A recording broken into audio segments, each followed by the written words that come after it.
मैं प्रोफेसर डहरिया हिंदी विभाग में प्रोफेसर हूँ और मानविकी भाषा संकाय में अधिष्ठाता का दायित्व मेरे पास है। आज हम वार्तालाप की अगली कड़ी में प्रोफेसर आलोक श्रोत्री जी से बातचीत करेंगे। सर, आपका बहुत बहुत स्वागत है। ऐसी वार्तालाप में कुछ महत्वपूर्ण बिंदुओं पर हम चर्चा करेंगे। धन्यवाद डहरिया जी। आप अधिष्ठाता अकादमिक और रिसर्च के अधिष्ठाता हैं और योग संकाय के भी आप अधिष्ठाता हैं। इसी के साथ ही संचार मीडिया अध्ययन संकाय के अधिष्ठाता का दायित्व भी आपके पास है। इसी के साथ तकनीकी व्यवसायिक शिक्षा एवं कौशल प्रशिक्षण के अधिष्ठाता भी आप हैं।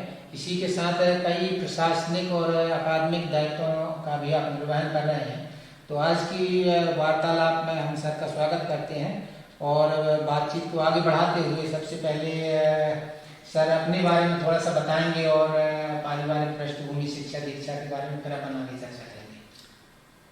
तो डहरिया साहब, मेरा जन्म एक छोटी सी तहसील है रतलाम जिले में, मध्य प्रदेश के रतलाम जिले में जावरा, वहाँ मेरा जन्म हुआ। और जावरा तहसील एक छोटी तहसील है रतलाम जिले की।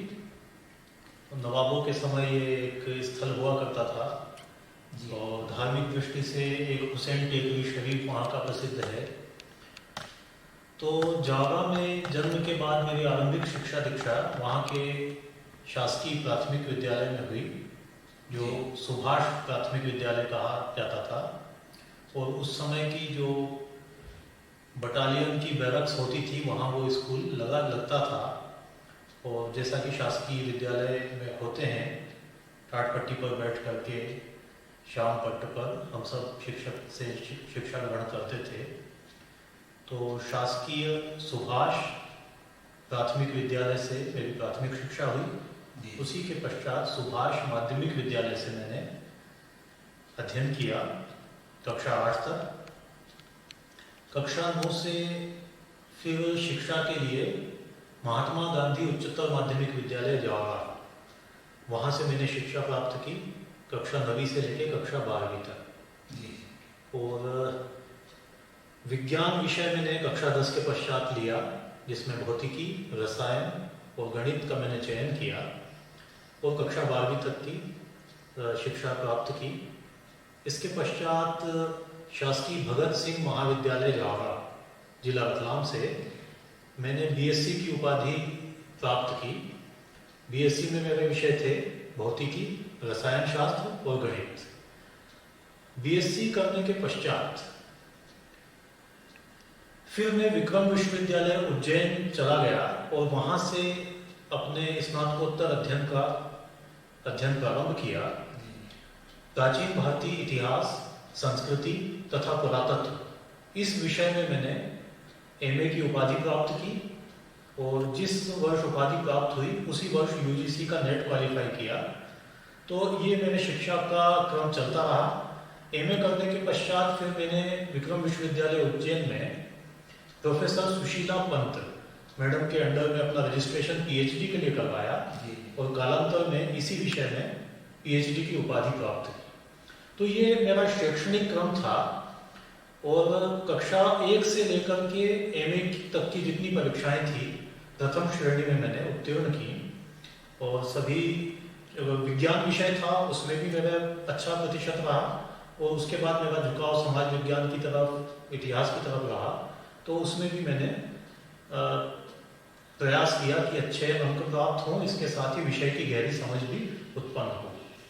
जहाँ तक पारिवारिक पृष्ठभूमि का प्रश्न है, रतलाम जिले का एक छोटा सा ग्राम है बड़ौदा, वहाँ के कृषक परिवार की पृष्ठभूमि से मेरा संबंध है।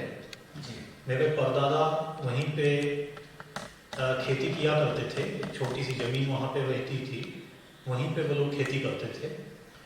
और फिर उनके जितने बच्चे थे वो सब खेती के काम के साथ साथ उन्होंने अपने अध्ययन क्रम को जारी रखा। और मेरे दादाजी उस समय पोस्ट मास्टर बने और इंदौर के जो मुख्य डाकघर है वहाँ पे वो पोस्ट मास्टर के रूप में पदस्थ थे।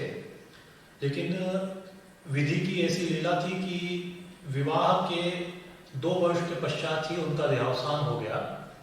और मेरे पिता के सर से पिता का साया उस समय उठ गया, लेकिन मेरी दादी जी ने पिता का पालन पोषण किया, खुद नौकरी की उन्होंने एक शिक्षिका के रूप में, और फिर पिता ने स्नातक करने के उपरांत एनसीसी में उनकी अभिरुचि थी तो उन्होंने पुलिस सेवा ज्वाइन की, और फिर पुलिस की नौकरी करते करते वो अंत में उप पुलिस अधीक्षक के पद से सेवानिवृत्त हुए उज्जैन से। तो पुलिस की सेवा में होने के कारण उनका स्थानांतरण निरंतर होता रहता था। इसके कारण उनके पास रह करके शिक्षा दीक्षा हमने पूरी नहीं की। हमारी संपूर्ण शिक्षा दीक्षा दादी के पास रह करके संपादित हुई जावरा में, उसके पश्चात उज्जैन में। तो ये शिक्षा का क्रम रहा। परिवार में इस समय दादी जी का आशीर्वाद हम लोगों को प्राप्त है।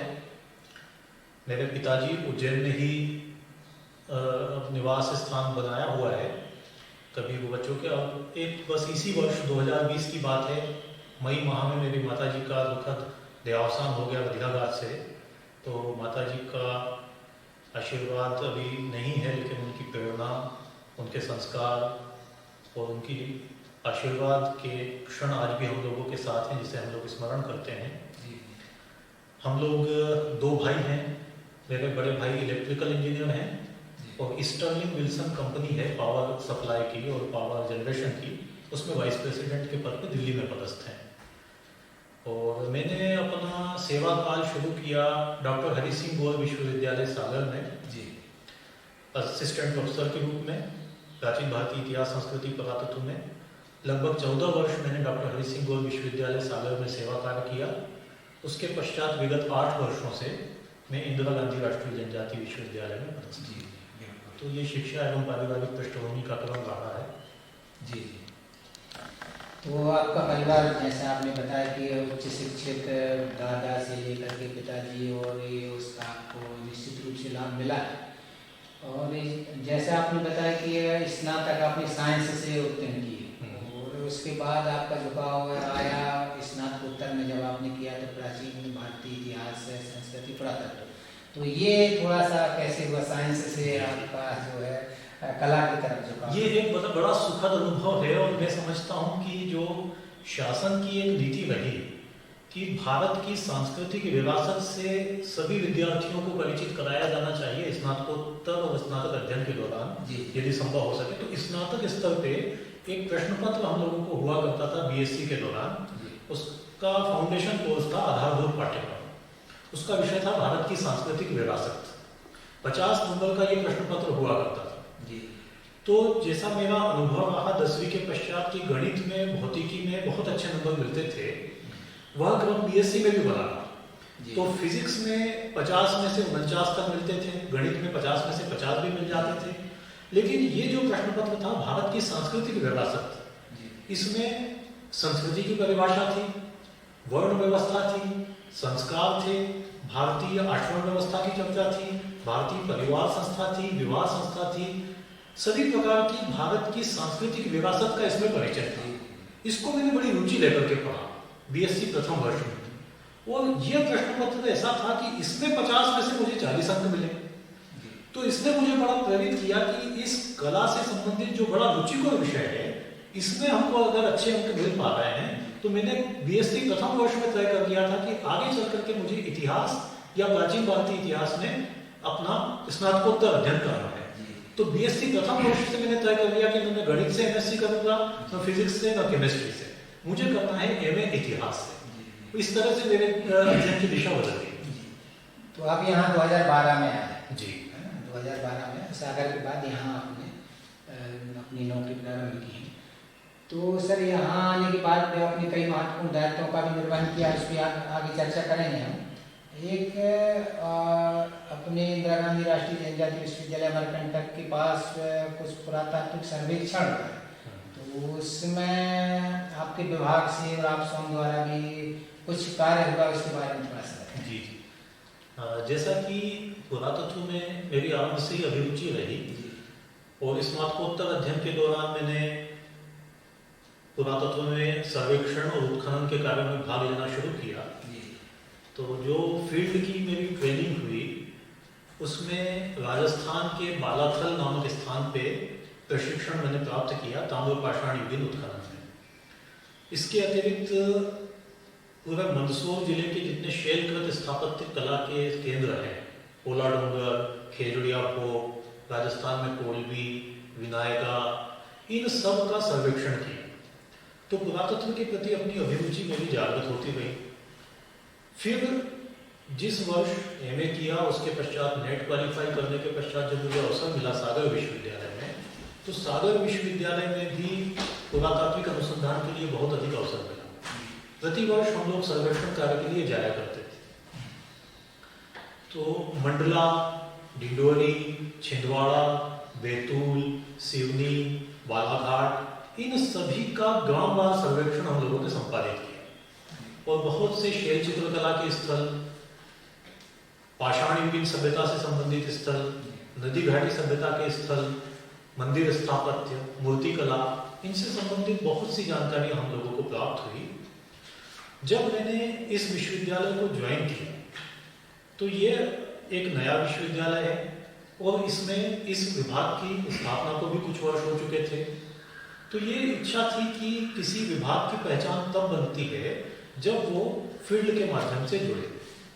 प्राचीन भारतीय इतिहास संस्कृति के अंतर्गत यदि इतिहास पुनर्रचना का दायित्व है तो साहित्य के आधार पे और पुरातत्व के आधार पे हम इतिहास पुनर्रचना करते हैं। तो ये मन में विचार आया कि इस आसपास के क्षेत्र का पहले सर्वेक्षण किया जाए।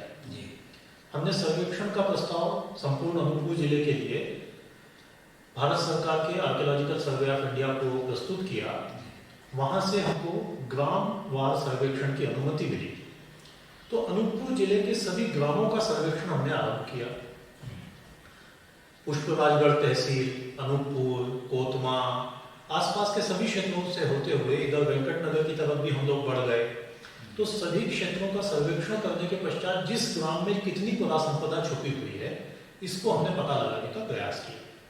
इसके बहुत अच्छे परिणाम आए। जो चीजें अभी तक ज्ञात नहीं थी वो पुरातत्व के क्षेत्र में सामने आ गई। इसी सर्वेक्षण के दौरान एक स्थान है कोतमा तहसील के अंतर्गत, वो जगह कहलाती है भालूवाड़ा, और भालूवाड़ा के पास एक गांव है दार सागर। उस दार सागर गांव के पास मेला भरता है हर साल। तो वहां लोगों ने बताया कि ये केवई नदी के तट पे यहाँ पे कुछ गुफाएं भी। हमारे एक विद्यार्थी थे हीरा सिंह गौड़, जिन्होंने इस विश्वविद्यालय से पीएचडी उपाधि प्राप्त की, वो जैतरी के रहने वाले। उन्होंने हमें बताया कि सर वहाँ कुछ गुफाएं हैं। तो मैं अपने विभाग के सहयोगी डॉक्टर मोहनलाल चढ़ार के साथ केवई नदी के तट पर दार सागर के पास शिव लहरा नाम का एक स्थान है। उस शिव लहरा नाम के स्थान पे हम लोग पहुंचे। पहुंचने के बाद चूंकि मेरा पूर्व अनुभव था बहुत सी गुफाओं के सर्वेक्षण का, जैसे भाजा, कारले, अजंता, एलोरा, नासिक, जुन्नर, कन्हेरी, कोंदीवटे, इस तरह की जितनी गुफाएं हैं ये मैंने भारत में सर्वे किया है। इसके अलावा मंदसौर जिले की जितनी गुफाएं हैं, खेजड़िया भोग की गुफा, पोला डोंगर की गुफा, कोलबी की, विनायका की, इसके अतिरिक्त चीन में जितनी गुफाएं हैं, तुनहुआन की गुफा, पिंगलिन की गुफा, लांगशान की गुफा, लॉन्गमेन की गुफा और माइचीशान की गुफाएं, और इसके अलावा लरशान की गुफाएं। तो ये सारी गुफाओं के सर्वेक्षण का मुझे अनुभव था। यहाँ पर जाके नदी के किनारे सभी गुफाओं का हमने सर्वेक्षण किया डॉक्टर मोहन जी के साथ मिलकर के। सबसे बड़ी अचंभित करने वाली चीज ये थी कि गुफाओं की बाहरी भित्ति पर एक प्राचीन लिपि में अभिलेख लिखे हुए थे। तो सबसे पहले हम लोगों ने उन अभिलेखों को हीरा सिंह गोंड और डॉक्टर मोहनलाल चढ़ार की मदद से उसकी छाप प्राप्त की और उसके चित्र लिए। उन चित्रों से हमें पता चला कि यहाँ पे एक स्थानीय राजा था, लगभग दूसरी शताब्दी ईसा पूर्व तक, तीसरी शताब्दी ईसा पूर्व से दूसरी शताब्दी ईसा पूर्व के बीच की ब्राह्मी लिपि में वहाँ एक लेख अंकित है जो मौर्य काल के पश्चात का और शुंग काल के आरंभ के बीच का काल हो सकता है। उन अभिलेखों को जब हमने पढ़ा तो पाया कि यहाँ पे शिवदत्त नामक एक स्थानीय राजा राज करता था और संभवतः उसी ने ये गुफाएं बनवाई थी। उसके ऊपर यही लिखा है कि इनका उत्कीर्णन शिवदत्त ने करवाया। तो शिवदत्त नाम के राजा की जानकारी इसके पहले पुरातत्व को नहीं थी और इस क्षेत्र में ये हो सकता है इसकी जानकारी नहीं थी। तो ये अभिलेख हमको प्राप्त हो, ब्राह्मी लिपि, ये ब्राह्मी लिपि में है, 2nd सेंचुरी बीसी की ब्राह्मी लिपि में। इसके बाद उसके अंदर की दूसरी गुफाओं का सर्वेक्षण किया तो वहां कई मूर्तियां भी प्राप्त हुई और उसमें भी लेख मिला कि शिवदत्त ने अपने पुत्र के साथ, अपने सगे संबंधियों के साथ, सबके साथ यहाँ पर उपस्थित होकर के इन गुफाओं के निर्माण में योगदान किया। तो उसने वहां पे दान दिया होगा। वो भी मूर्तियां किस प्रकार की? कोई उसमें वैष्णव धर्म की, शैव धर्म की मूर्तियां भी है और एक बड़ा विशिष्ट सिंबल हमको वहां से मिला है, प्रतीक मिला है कि बौद्ध गुफाओं में आप देखें, भाजा में, अजंता में, कार्ले में, नासिक में, तो एक चैत्य गवाक्ष अलंकरण होता है। जो बुद्धिस्ट चैत्य हुआ करते थे उनकी जो खिड़की होती थी उसकी एक विशिष्ट संरचना होती है और बौद्ध गुफाओं में चैत्य गवाक्ष अलंकरण प्रायः मिलता है और वही चैत्य गवाक्ष अलंकरण हमको मिल गया इन शिवलहरा की गुफाओं में। तो इससे यह भी स्पष्ट हुआ कि ये गुफाएं बौद्ध धर्म से संबंधित भी थी और यहाँ का राजा शिवदत्त था। ये एक बड़ी उपलब्धि थी और इस राजा के इस अभिलेख को अभी तक पढ़ा नहीं गया। तो इस विश्वविद्यालय के माध्यम से इस क्षेत्र में एक नया राजा प्रकाश में आया, ब्राह्मी के अभिलेख प्रकाश में आए और गुफाएं प्रकाश में आई। इसके पश्चात जब हम लोगों ने इन गुफाओं के समीपवर्ती क्षेत्र का सर्वेक्षण करना आरंभ किया तो नदी के तटवर्ती क्षेत्र में बड़े बड़े टिले हमको मिले। उन टिलों के ऊपर बहुत ज्यादा वनस्पति उगी हुई थी, पेड़ उगे हुए थे। उनकी सफाई करने के पश्चात जब हम उनके ऊपर पहुंचे, मैं और डॉक्टर मोहनलाल चढ़ाल पहले गए, उसके बाद हमारे विभाग में डॉक्टर विनय कुमार काम करते थे। फिर हम लोगों ने वहां जाके जब सर्वेक्षण किया तो पाया कि उन टिलों के ऊपर मिट्टी के बर्तन बड़ी मात्रा में हैं। इसके अलावा प्राचीन काल में जो सिलबट्टे उपयोग में लाए जाते थे उसके अवशेष हैं। प्राचीन झोपड़ियों के ऊपर अलंकरण के लिए जिन मिट्टी के पात्रों का और मिट्टी के अलंकरणों का प्रयोग होता था उनके अवशेष बड़ी मात्रा में थे। प्राचीन काल में बनाई गई नालियों के अवशेष वहां पे प्राप्त हो रहे थे। तो ये सरफेस कलेक्शन से हम लोगों ने जाना। जब हमने पाया कि इस क्षेत्र में बड़ा ही पुरातात्विक अनुसंधान का भंडार है तो स्थानीय लोगों की हमने मदद ली। एक स्थानीय ग्रामवासी था सुरेंद्र कुमार, बड़ा सुंदर बंसी बजाता है, दाल सागर का लड़का है। उस लड़के ने हमको सभी टिलों पर यात्रा करवाई और वनस्पतियों को हटा हटा करके उसने मदद की। तो सारे अवशेष वहां पे दिखाई देने लगे। तो पुरातात्विक सर्वेक्षण का और उत्खनन का एक नियम होता है कि भारत सरकार से उसका लाइसेंस लेना पड़ता है। तो फिर अगले वर्ष हमने पूरा विस्तृत प्रस्ताव बनाया और आर्कियोलॉजिकल सर्वे ऑफ इंडिया को भेजा। आर्कियोलॉजिकल सर्वे ऑफ इंडिया को ये जो प्रस्ताव भेजा गया ये मध्य प्रदेश के पुरातत्व विभाग के संयुक्त तत्वावधान में हमने भेजा, जिसमें सारा खर्च विष्णु श्रीधर वाकड़कर पुरातत्व संस्थान है मध्य प्रदेश शासन का भोपाल में, उसने उठाया उत्खनन का। तो उनके साथ मिलकर के किया। तो विश्वविद्यालय का कोई पैसा भी उसमें खर्च नहीं हुआ और सारी फंडिंग हमको भोपाल से मिलती रही। तो भोपाल के पुरातत्व विभाग से के साथ मिलकर के फिर अगले वर्ष हमने, जब हमको लाइसेंस मिल गया, वहां पे हमने उत्खनन कार्य कराया। उस उत्खनन कार्य को कराने में हमने वहां पे 3 ट्रेंच लिए, बच्चों को वहां पे प्रशिक्षण भी दिया। अपने एमए के विद्यार्थियों ने जाके उनके प्रशिक्षण में भाग लिया, पीएचडी के विद्यार्थी भी वहां गए। तो वहां पे कई कालक्रम हमको मिले, बड़ी बड़ी कुषाण काल की ईंटें मिली हैं। इसके अलावा तीसरी दूसरी शताब्दी ईसा पूर्व के समय के मिट्टी के बर्तन मिले हैं। छोटे छोटे पशुओं की मृण मूर्तियां मिली है जिनका कि कोई धार्मिक प्रयोजन भी रहा होगा, जैसा हड़प्पा में मोहनजोदड़ो में मिलती है। वो कालखंड अलग है, ये कालखंड अलग है। लेकिन मौर्य काल में, कुषाण काल में भी हमको मृण मूर्तियां मिलती है। तो उस तरह की मृण मूर्तियां मिली हैं। सिक्कों में आहत सिक्का भी वहां से प्राप्त हुआ है और कुछ मात्रा में पाषाण के उपकरण भी हमको मिले हैं।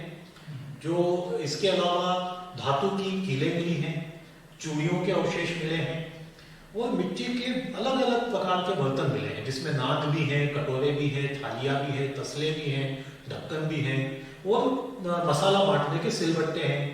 इस तरह के बहुत से अवशेष हैं। वहाँ गांव रहा होगा ऐसा मतलब? वहाँ भी बस्ती रही होगी, मौर्य काल के पश्चात की बस्ती या मौर्य काल की बस्ती भी हो सकती है, क्योंकि मौर्य काल में तो मौर्य सम्राटों का प्रभुत्व था और छोटे छोटे स्थानीय राजा थे। ये शिवदत्त हो सकता है कि उसके बाद में स्वतंत्र रूप से राज्य करने लगा होगा और उसने वहां गुफा बनाई होगी। तो मौर्य काल के बाद की वहां पर पूरी बस्ती के अवशेष हमको मिले। फिर शुंगकालीन ईंटें, जिनका एक विशिष्ट आकार प्रकार है, वो हमको वहां पे मिली है।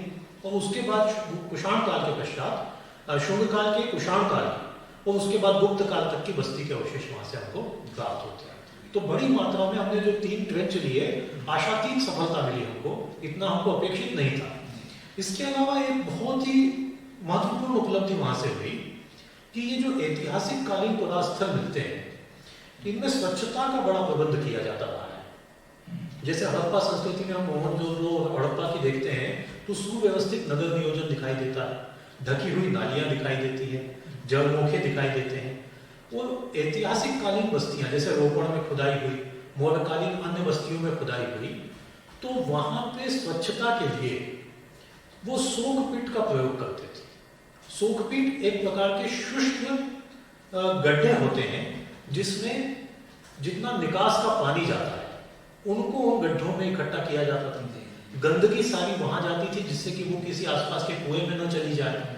तो इस तरह के पक्की मिट्टी के वर्तुलाकार कुएं वो तैयार करते थे और पकी हुई मिट्टी की वर्तुलों को लगा करके एक कुआं बनाते थे जिसको कहते हैं रिंग वेल या वलय कूप। इन वलय कूपों की उपलब्धता हमको हुई इस दार सागर नामक स्थान पे। एक गंभीरवा टोला जो जगह है जिस टिले पे हमने उत्खनन कराया था, तो कोतमा तहसील में शिव लहरा के पास की गुफाओं के पास में ये दार सागर नाम का स्थान है।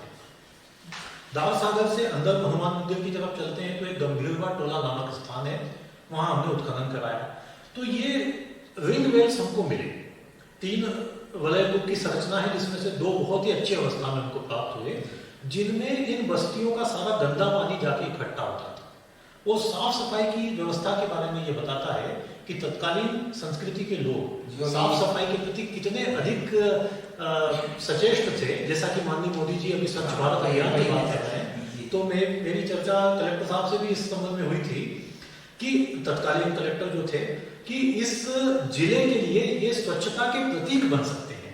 तो इन वलय कूपों को अगर चित्र में देखना चाहे तो आपको ये दिखाई दे रहे हैं। अच्छा। ये वही वलय कूप है जो आप पीछे देख सकते हैं। तो उत्खनन के दौरान ये पकी मिट्टी के वलय कूप हमको प्राप्त हुए। तो सारा नालियों से जाने वाला गंदा पानी इनमें इकट्ठा हो जाता था, जिससे कि संपूर्ण बस्ती में गंदगी नहीं फैलती थी। कूड़ा करकट को इसमें डाला करते थे। तो इस तरह की व्यवस्था के माध्यम से साफ सफाई के लिए बहुत उचित प्रबंध किया गया। तो ये भी एक विशिष्ट उपलब्धि है जो अनूपपुर जिले के इस स्थल से हम लोगों को प्राप्त हुई। इसके अलावा देखें कि सागर विश्वविद्यालय में रहते हुए भी कई अभिलेख मुझे प्राप्त हुए। एक बड़ा महत्वपूर्ण गुप्तकालीन प्रवास स्थल है एरण। तो एरण से डॉक्टर मोहनलाल चढ़ाल को एक सीलिंग मिली थी। उस सीलिंग को पढ़ने से ज्ञात हुआ कि महादंड नायक की सीलिंग है, जो कि एक सेना नायक हो सकता था, उस समय का पुलिस प्रधान हो सकता था या दंडाधीश होता था। तो उसकी छाप मिली है उसकी सील की पकी हुई मिट्टी पे। तो ये बड़ी उपलब्धि उस समय मिली थी जिसको हम लोगों ने पढ़ा था, सबसे पहले प्रकाश में लाए थे।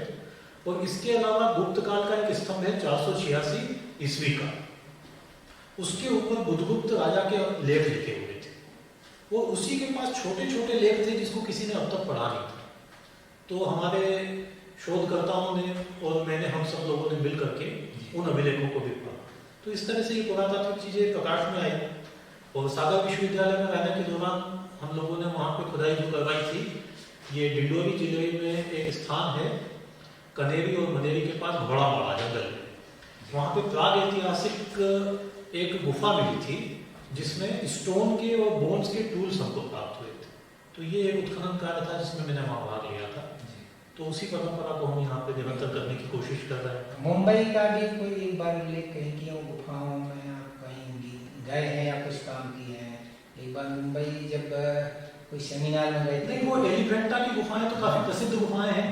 तो वो तो पहले से ज्ञात हैं। और वहाँ पर तो सर्वेक्षण के दौरान जब मैंने गुफाएं देखी थी तभी जाना हुआ, उसका विजिट किया।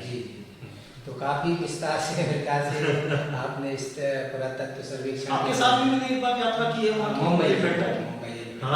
वही पता है कि मैं यहाँ आया था, चर्चा कर रहे थे, तो इसीलिए ध्यान आया। तो काफी विस्तार से आपने इस क्षेत्र में बता दिया। आपके पास योग संकाय के भी आप अधिष्ठाता हैं, तो योग अध्यात्म की जो हमारा संस्कृति का हिस्सा है, और योग को रामदेव, बाबा रामदेव भी, स्वामी रामदेव जन जन तक पहुँचा रहा है। इसी के साथ साथ हमारे प्रधानमंत्री जी ने भी पूरा विश्व तक इसको फैलाया है। रिकी जी उनको विश्व योग दिवस भी अब मनाने लगा है पूरे विश्व। तो इसमें थोड़ा सा इस संबंध में बताएंगे कि आप इसके अधिष्ठाता भी हैं, योग से अध्यात्म के बारे में थोड़ा बताएं, फिर अपन थोड़ा सा और आगे बढ़ेंगे दायित्व पर। देखिए, ये दायित्व मुझे जब मिला योग का तो मुझे मन से बहुत प्रसन्नता हुई, क्योंकि योग भी बड़ा अभिरुचि का विषय है मेरे लिए, और भारतीय संस्कृति से जुड़ा हुआ पक्ष होने के कारण योग दर्शन का भी मैंने अध्ययन किया, बच्चों को पढ़ाया भी है प्राचीन भारतीय धर्म और दर्शन नाम के पेपर में। तो योग जैसा कि भारत की संस्कृति का मूल उपादान है कि हम जोड़ने की बात करते हैं। भारत ने किसी देश को कभी आक्रमण नहीं किया, तो एक योग की बात होती है तो जोड़ की बात होती है, तो जोड़ तो है ही, सम्मिलन तो है। पतंजलि का योग सूत्र है जिसके माध्यम से आज योग के विभिन्न आसनों का, हठ योग का प्रचलन हुआ।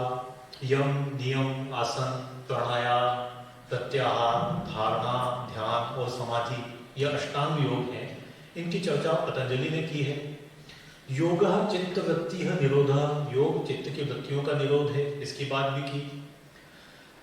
गीता में हम देखें तो वहां भी योग की चर्चा हमको मिलती है। कर्म योग भी है, भक्ति योग भी है, ज्ञान योग भी है। कर्म योग की प्रस्थापना गीता में श्री कृष्ण करते हैं। तो योग भारतीय संस्कृति का एक अभिन्न अंग है। योग को हम देखें तो ये हमारे शरीर, मन और आत्मा तीनों के योग का एक माध्यम है। पतंजलि ने स्टेप बाय स्टेप अंग बताए कि कैसे हम शरीर से लेकर मन तक की यात्रा कर सकते हैं और आध्यात्मिक उन्नति कर सकते हैं। तो यम बताया उन्होंने कि जिसमें सत्य, अहिंसा, अस्तेय, अपरिग्रह, ब्रह्मचर्य जैसी चीजें होती हैं। फिर नियम की बात की कि नियम से 5 कार्य क्या करने चाहिए: शौच, संतोष, तप, स्वाध्याय और ईश्वर प्रणिधान।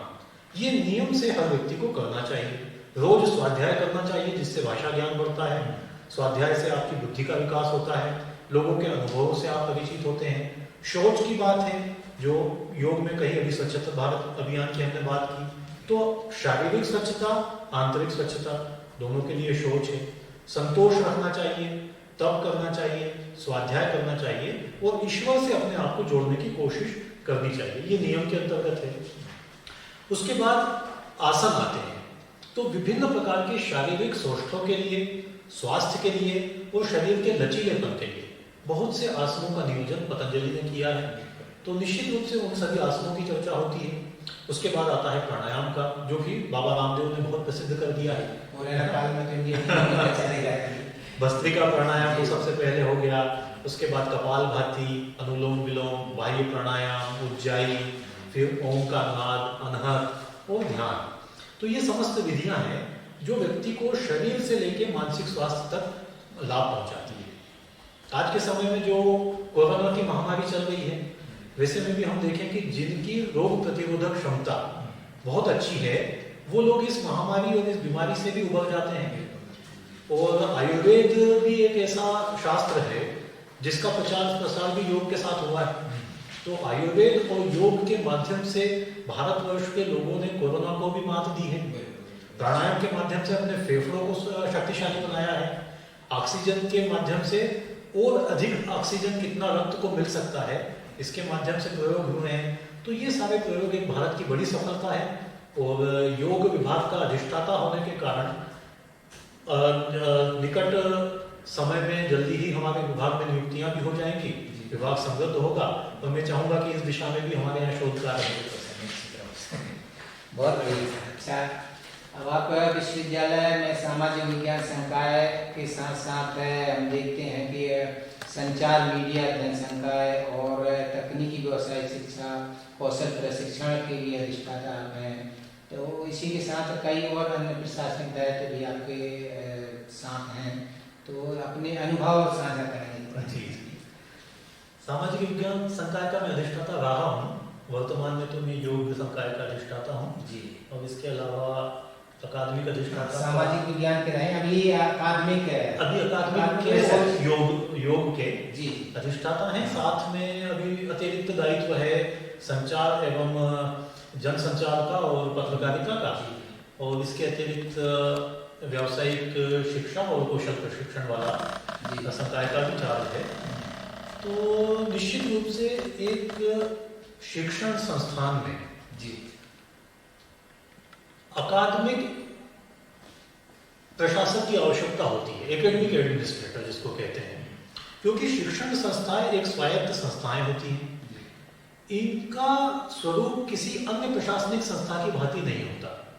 इनको चलाने के लिए अकादमिक लीडरशिप की आवश्यकता होती है। इसीलिए प्रशासन की ये आवश्यकता होती है कि ऐसे पदों पे शिक्षकों की नियुक्ति की जाए जो शिक्षण से, प्रशिक्षण से और शोध से जुड़े हुए हैं। इस अर्थों में विश्वविद्यालय के माननीय कुलपति प्रोफेसर श्री प्रकाश मणि त्रिपाठी सर ने मुझ पर विश्वास व्यक्त किया कि मैं योग संकाय के अधिष्ठाता का पद संभालूं, पत्रकारिता एवं जनसंचार तथा साथ में वोकेशनल एजुकेशन और डीन एकेडमिक का दायित्व संभालूं। तो ये एक नए प्रकार का अनुभव होता है। विश्वविद्यालय में मैंने बहुत से प्रशासनिक पदों पर काम किया। तो विश्वविद्यालय 3 क्षेत्रों में मुख्य रूप से काम करता है। एक होता है अध्ययन अध्यापन का, दूसरा शोध का और तीसरा विस्तार गतिविधियों का, एकेडमिक रिसर्च एंड एक्सटेंशन। तो तीनों अवस्थाओं में शिक्षक की भूमिका भी होती है, प्रशासक की भूमिका भी होती है। तो प्रशासनिक रूप से विभागीय गतिविधियों को कार्यालयीय गतिविधियों के साथ सेतु के रूप में कैसे जोड़ा जाए, इस भूमिका का निर्वहन करने का मैं प्रयास करता हूं कि हमारे जो शिक्षक साथी हैं, हमारे जो विद्यार्थी हैं, इनका कार्य बड़ी सुगमता से कार्यालय में संपन्न हो सके। कोई भी प्रशासनिक बाध्यताएं या प्रशासनिक विलंब उसमें न हो, ये यथासंभव प्रयास रहता है। लेकिन बहुत ज्यादा दायित्व होने से भी होता है, कई बार मैं एक एक करके सभी दायित्वों के निर्वहन का प्रयास करता हूँ अपनी शक्ति के अनुसार। तो मेरी कोशिश यही रहती है कि विद्यार्थी का काम, शिक्षक का काम सबसे पहले हो, क्योंकि शिक्षा और अनुसंधान के लिए ही विश्वविद्यालय की स्थापना होती है। और प्रशासनिक पदों पर बहुत ज्यादा दस्तावेजीकरण का काम होता है, फाइल की पत्रावली लिखने का काम होता है। तो उसको लिख करके कैसे विधिवत ढंग से आगे बढ़ाया जा सकता है, उसको समयबद्धता की दृष्टि से, निष्ठा की दृष्टि से और समर्पण की दृष्टि से मैं संपादित करने का अपनी ओर से पूर्ण प्रयास करता हूँ। तो यही मेरा अनुभव है। निश्चित रूप से सर, आपको जो दायित्व मिले हैं आपके स्वभाव के अनुसार बहुत कार्यकुशलता से आपने उन दायित्वों का निर्वहन किया है। क्योंकि प्रशासन से सभी लोग खुश नहीं हो पाते हैं, पर आपके साथ वो बात नहीं है, सभी लोग खुश भी हैं और आपके स्वभाव भी वैसा है जिसके माध्यम से चाहे छात्र हों, चाहे टीचिंग स्टाफ हो, सभी सुख और प्रसन्नता से रह रहे हैं। बहुत बहुत धन्यवाद, बहुत अच्छा काम कर रहे हैं सर। आखिरी एक प्रश्न है, आपने पोस्ट डॉक्टरल रिसर्च भी किया, इसके बारे में थोड़ा सा बताएंगे कि ये इसके बारे में हम बातचीत करेंगे। जैसा कि मैंने आपको बताया कि प्राचीन गुफाओं के अध्ययन में मेरी आरंभ से अभिरुचि रही और उसी अभिरुचि के तहत मैंने भारत की जितनी बौद्ध गुफाएं थी, जिसमें भाजा, कार्ले, अजंता, एलोरा, नासिक, जुन्नर, इन सभी गुफाओं का मैंने सर्वेक्षण कार्य किया। इन गुफाओं का अध्ययन करते करते जब मुझे पता चला कि विदेशों में भी इस तरह की गुफाएं हैं और एक अवसर मुझे प्राप्त हुआ, एक विज्ञापन मैंने देखा तत्कालीन रोजगार समाचार में, जब मैं सागर विश्वविद्यालय में सेवा दे रहा था। चीन सरकार की एक छात्रवृत्ति योजना है। उस चीन सरकार की छात्रवृत्ति योजना भारत चीन सांस्कृतिक विनिमय कार्यक्रम के अंतर्गत थी, Indo China cultural exchange programme. ये कब की बात है? ये 2005 की बात है। तो 2005 में मैंने जब ये विज्ञापन देखा, 2004 में विज्ञापन देखा, 5 से ये स्कॉलरशिप शुरू होनी थी, तो मैंने इसके लिए अप्लाई किया। भारत में मैंने काफ़ी काम इसके ऊपर किया था, तो उस कार्य को लेकर के मैंने अपना प्रस्ताव बनाया कि मेरी इच्छा है कि मैं मध्य एशिया की और चीन में जो बौद्ध स्थल हैं, उनका स्थापत्य किस प्रकार का है, उनकी वास्तुकला के क्या क्या अंग हैं, उनके स्तूप किस प्रकार से बने हैं, उनकी गुफाएं किस तरह से बनी हैं, उनके बौद्ध मंदिर कैसे बने हैं, इसको लेकर के मैंने एक प्रस्ताव मानव संसाधन विकास मंत्रालय में सबमिट किया, जो आज शिक्षा मंत्रालय के नाम से जाना जाता है। फिर मानव संसाधन विकास मंत्रालय ने मेरे प्रस्ताव को शॉर्टलिस्ट किया और इंटरव्यू के लिए बुलाया शास्त्री भवन दिल्ली में। शास्त्री भवन दिल्ली में बहुत से प्रतिभागी पहुंचे, बहुत से एप्लीकेंट थे जिन्होंने अप्लाई किया था। वहाँ पे साक्षात्कार की प्रक्रिया हुई, तो साक्षात्कार के पश्चात मानव संसाधन विकास मंत्रालय को मेरा प्रस्ताव पसंद आया और उन्होंने मेरा चयन भारत चीन विनिमय कार्यक्रम के लिए किया। तो 2005 से 2007 के लिए भारत सरकार ने मुझे चीन भेजा और फिर चीन के नानजिंग विश्वविद्यालय में रहते हुए मैंने अपने पोस्ट डॉक्टरल वर्क को आगे बढ़ाया। जैसी चीन सरकार की उस समय की अनिवार्यता थी शिक्षण प्रशिक्षण शोध की, तो 1 साल मुझे चीनी भाषा भी सिखाई गई।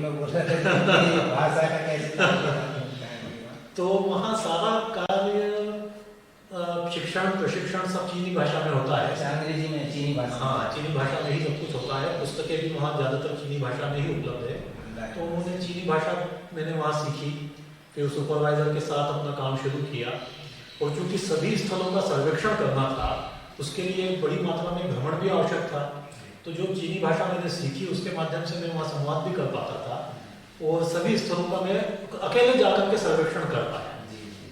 भाषा भाषा को मैंने एक टूल की भांति लिया, क्योंकि संस्कृत का बैकग्राउंड था तो उसके उच्चारण में काफी मानक उच्चारण आता था, तो चीन के लोग उसको समझ भी लेते थे। तो जिसके कारण यात्रा करने में बड़ी सुविधा हुई।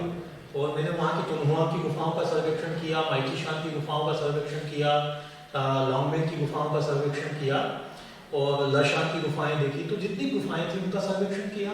और भारत में जैसे अपने मध्य प्रदेश में सांची का स्तूप है, इस स्तूप की परंपरा चीन पहुंची और चीन में स्तूप से उन्होंने पगोड़ा बनाना शुरू किया है। तो चीन में जो पगोड़ा बनाया जाता है वो भारतीय स्तूप का ही रूपांतर है।